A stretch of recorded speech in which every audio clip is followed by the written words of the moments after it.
आज याद आ रहे वो दिन जिस दिन मैं मासूम सी यहाँ पर आई थी।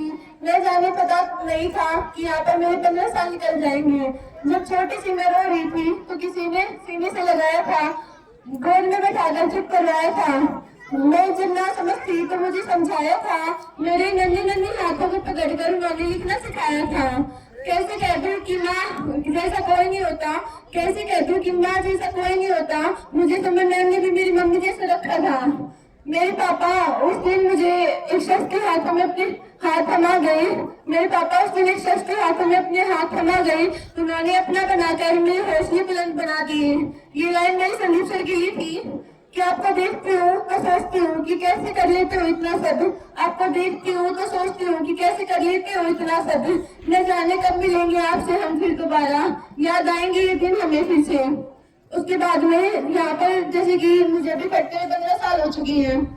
तो शुरू में जब मैं आई थी तो मेरी इतनी जान पहचान नहीं थी। यहाँ पे सभी टीचर्स तो मुझे शुरू से जानते हैं, पर मैं जब लोअर सेक्शन में थी तो मैंने सुना था कि अपर सेक्शन में है ना एक रविंद्र सर नाम का एक खौफ रहता है। कभी पता तो नहीं था उनके बारे में कि कौन है कैसे है, पर बस सुना था। तो जब नए सेक्शन में उनसे मुलाकात हुई ना तो सेम मुझे वो वैसे मिले थे। पर उसके बाद में जब उनसे मतलब मुलाकात हुई तो समझ में आया कि जो जिस इंसान के बारे में वो कहते हैं कि ये खौफ है, वो कहीं ना कहीं सिर्फ 30% भी थे।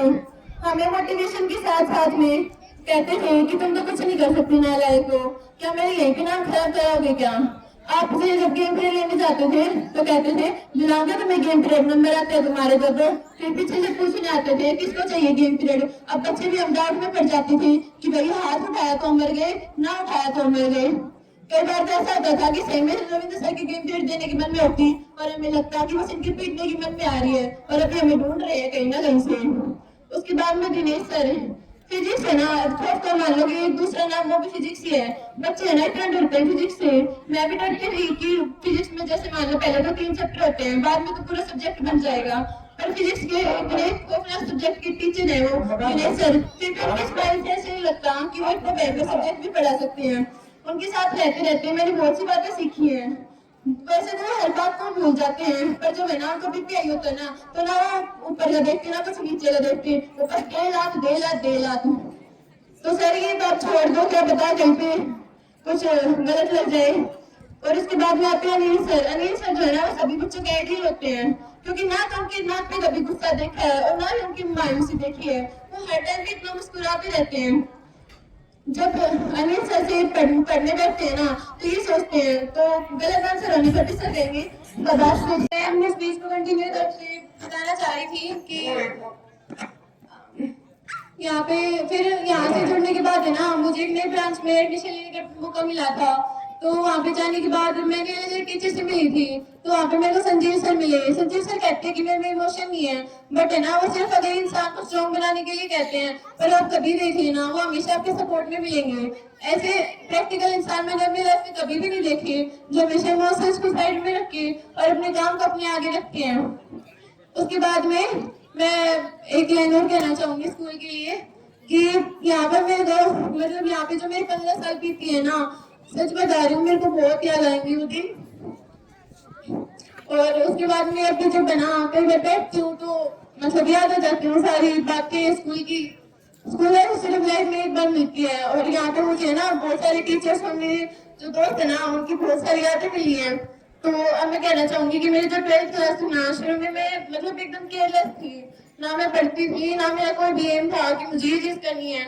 पर उसके बाद में जब मैंने देखा कि लोगों की इतनी एक्सपेक्टेशन थी मेरे से, फिर मैंने अपने घर वालों से सुना कि जो काम 10th में नहीं हुआ था और 12th में तो मत करना वापिस। तो उसके बाद में मैंने अब अपने लास्ट के 2 महीने में मैं ही चाहती हूँ कि जो एक्सपेक्टेशंस लोग मतलब दूसरों ने मेरे से रखे हैं ना लास्ट टाइम भी मैं बस उन्हें वो नहीं तोड़ना चाहती, क्योंकि संदीप सर ने हमेशा मेरी खुशियों का ख्याल रखा है। मैं उन्हें कोई भी बात करती थी ना तो वो एक बार तो मना करते थे पर वो समझ जाते थे, चाहे वो मेरे को अपने समझाओ कि बेटा ऐसा नहीं होता ये नहीं होता, पर मैं हमेशा उनसे ना अपॉइंट मतलब कभी भी उनसे डिसअपॉइंट नहीं हुई हूँ। तो इसीलिए है ना मैं अपने टीचर्स और अपने जो दोस्त है ना, दोस्त भी मेरे बहुत अच्छे मिले मेरे को यहाँ पे। कहने को तो होते हैं कि भाई क्लास में किसी की किसी से नहीं बनती, पर शायद है ना मेरी जितनी बनती है ना क्लास में उस हिसाब से मेरे को लगता है कि मेरे को इतने अच्छे दोस्त मिले हैं यहाँ पे। और शायद कहती है कि संगत का असर पड़ता है, पड़ता भी होगा पर मुझे नहीं पता इतना। बाकी इस स्कूल से मैंने जो भी कुछ मिला है ना, सही बता रही हूँ, स्कूल लाइफ के बाद में बहुत याद आती है बातें।